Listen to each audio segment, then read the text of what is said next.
নমস্কার বন্ধুরা, সঙ্গীতা রান্নাঘরে আপনাদেরকে স্বাগত। আজকে আমি আমার রান্নাঘরে রুই মাছের ভাপা সর্ষে পোস্ত দিয়ে তৈরি করেছি। এই রান্নাটা করার জন্য আমি সাদা সর্ষে, পোস্ত, কালো সর্ষে, সাদা জিরে, কয়েকটা কাঁচা লঙ্কা একটু বেটে নেব। এখানে মাছগুলো কেটে ধুয়ে রেডি করা হয়েছে। এবার আমি রান্নাটা করার জন্য মাছের মধ্যে স্বাদ মতন নুন, একটু হলুদ গুঁড়ো, স্বাদ মতন লঙ্কার গুঁড়ো, একটু কাঁচা সর্ষের তেল, গোটা কয়েকটা কাঁচা লঙ্কা দিয়ে আমি একটুখানি মাখাবো। মাখিয়ে কিছুক্ষণ রাখবো।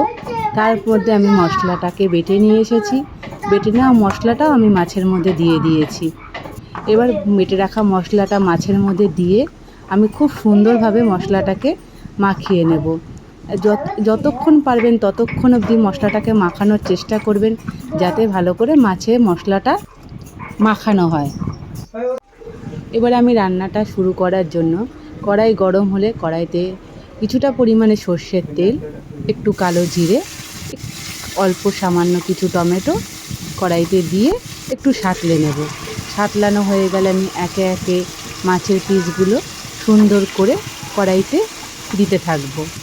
সুন্দর করে দিয়ে এমন করে সাজিয়ে নিতে হবে প্রত্যেকটা মাছ যাতে কড়াইতে ভালোভাবে সুন্দর করে সাজানো হয়। তারপরে মাছগুলো সুন্দর করে সাজানো হয়ে গেলে আমি মাছের ধোয়া গামলার জল দিয়ে ঢাকনাটা ঢেকে দেব। ঢেকে দিয়ে কিছুক্ষণ ফুটে আসলে আমি ঢাকনাটা চাপা খুলে মাছটাকে ঠিক করে নাড়াচাড়া করে দিয়ে আবার কিছুক্ষণ অপেক্ষা করব, পুরোপুরি শেষ না হওয়া অবধি। আমার এখন রুই মাছের ভাপা তৈরি হয়ে গেছে।